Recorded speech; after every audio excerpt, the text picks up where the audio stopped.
গ্রামবাসীর পরিষ্কার কথা যে এই যে সমস্যা থেকে তারা কবে রেহাই পাবে, আর কত নদী গর্ভে তলিয়ে যাবে বাড়ি, সেই সমস্যায় কিন্তু সাধারণ মানুষ সরাসরি প্রশ্ন করে। এবার রূপনারায়ণ নদীগর্ভে তলিয়ে গেল 3টি মাটির বাড়ি, আরও বেশ কয়েকটা নদীগর্ভে তলিয়ে যাওয়ার আশঙ্কা, চরম দুশ্চিন্তায় নদী পাড়ের বাসিন্দারা। ঘটনাটি পশ্চিম মেদিনীপুর জেলার দাসপুর 2 নম্বর পঞ্চায়েত সমিতির রানীচক সংগ্রাম পাড়ার। রূপনারায়ণ নদীর পাড়ে রায়ত জায়গার কয়েক পুরস্তরে বসবাস করছেন সংগ্রাম পাড়ার বাসিন্দারা।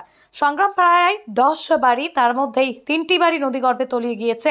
আরও কয়েকটি বাড়ির অবস্থা আশঙ্কাজনক। জীবনের ঝুঁকি নিয়ে পরিবারের সদস্যদের নিয়ে রূপনারায়ণ নদীর পাড়েই বসবাস করছেন তারা। চাইছেন সরকার তাদের বসবাসের জন্য একটু জায়গা সহ বাড়ির ব্যবস্থা করুক।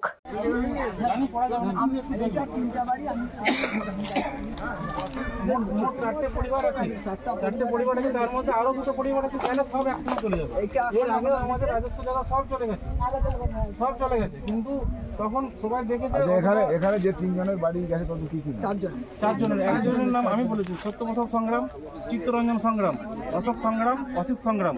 তার মধ্যে স্বপ্ন সংগ্রামের জায়গা চলে গেছে। এরপরে উত্তম সংগ্রাম আছে, তারও যাবে, মানে গেলে সব একসঙ্গে যাবে। পরের পর আপনি এই 4 জনের অ্যাপ্লিকেশনটা ইমিডিয়েট নিন ডিস্ট্রিক্টের কাছে। আর একটা জায়গা না, একটাই লেখাও নাই, 4 জনের সেটাই ট্রাই করুন, সেটাই ঠিক হবে বলে দিন। 4 জনের বাড়ি গেছে, একজনের জায়গা গেছে।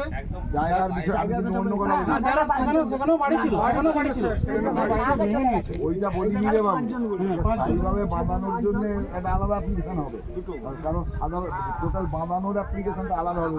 সেটা তো হবে, বাড়ি আর করবেন তাহলে বিপদ। আপনি তাহলে যে 8 কিলোমিটার 1 কিলোমিটার কী করে করবেন? নাহলে এখানকার জনগণ খুব আতঙ্কিত, এটা ধসে গেছে, এইটা বোঝাতে চাই। জনগণের আতঙ্কটা তো মূলত স্যার যেটা বলতে চাইছে যে পুরোটাই হবে সেই হিসেবে জনগণের আতঙ্কের কথা গভর্নমেন্টের কাছে তুলে ধরা হোক। আগে আপাতত এই জায়গাটা বাঁধার জন্য বাঁধতে হলে আমাকে 1 কিলোমিটার বাঁধতে হবে। 1 কিলোমিটার বাঁধতে চেষ্টা করতে 5 বছর লেগে ভেঙে বলছি, আমরা আজ বললে কাল হবে না। আর এই জায়গাটা আমরা এই আমরা করতে পারি, সরকারকে ধরে ঘুম মানে এখন মানে জেগে থাকার মতো অবস্থা হয়ে গেছে যে কখন না কখন নিয়ে নিতে পারে।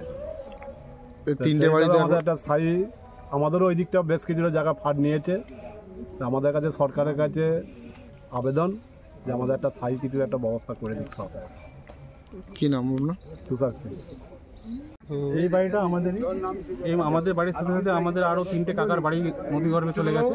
তো আমরা খুব আশঙ্কাজনক অবস্থায় আছি।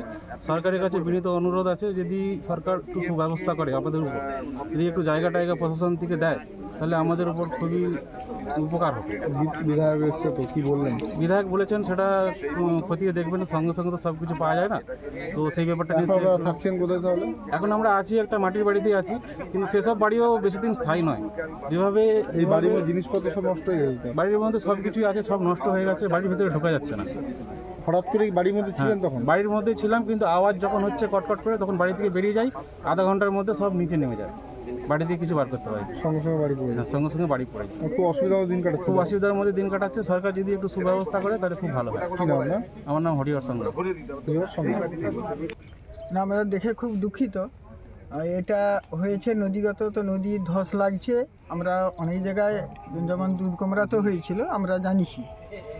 এবারে এটাও আমরা জানলাম, জানার পরে আমরা ডিএমের কাছে এবং আমি প্রশাসনে হয়তো আমি কলকাতায় যাব এই 19 তারিখে, এদের কাছে লিখিত নিয়ে আমি সেই জন্যই এসেছি, এদের পাশে দাঁড়ানোর জন্য। আপাতত কি ব্যবস্থা নিচ্ছেন যে 3টে বাড়ি হয়ে গেছে? আপাতত সাময়িক আমরা কিছু পোশাক আশাক, তিরপল এইসব দিয়ে এখন মানুষটা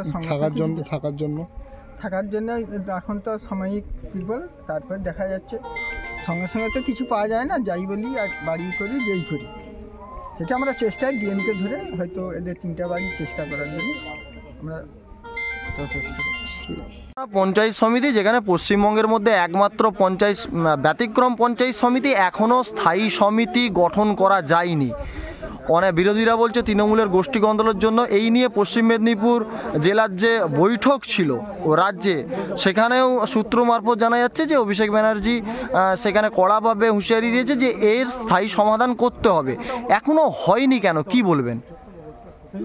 এটা ইতিমধ্যেই আমাদের দলের সুপ্রিমো তিনি বলেছেন এবং দলের সেনাপতি সম্মানীয় অভিষেক বন্দ্যোপাধ্যায় তিনি আমাদেরকে জানিয়ে দিয়েছেন যে সংশোধন যাতে আমরা সংশোধিত হই। তো নিশ্চয়ই যারা মানে যেখানে বা যারা এই কাজের সঙ্গে যুক্ত তারা সংশোধিত হলে বিষয়টা অতি সহজেই এটা মিলবে। কোনো কি সময় দেওয়া হয়েছে করার জন্য? এছাড়া খুব যত শীঘ্র সম্ভব বলা হয়েছে। শীঘ্রই তাহলে সমিতি কি গঠন হবে, স্থায়ী সমিতি গঠন হবে? গঠন করতেই হবে, গভর্নমেন্টের সিস্টেম আছে তো না হবে।